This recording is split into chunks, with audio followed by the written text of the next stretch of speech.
Alright, so the next step here is grab some shrink. This is to protect the battery, make sure the battery doesn't come apart. We'll line it up here and we'll cut it. I think that's about 4 inch. Yeah, I think this is about 4 inch shrink.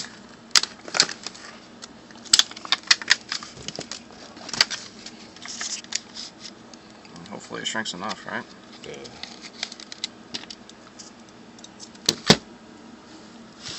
I will cut the divot after. You want to try it after? Yeah, because all it's going to do is curl back. So you don't have to go over. Come on, just go like that. Oh. Try that. Do it.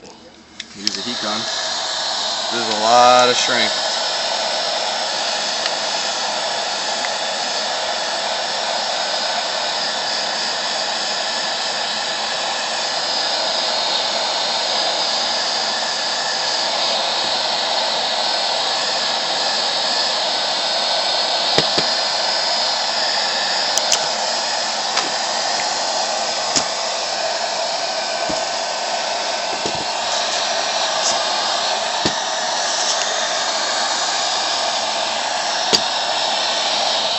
You know what? That looks pretty good. Damn does.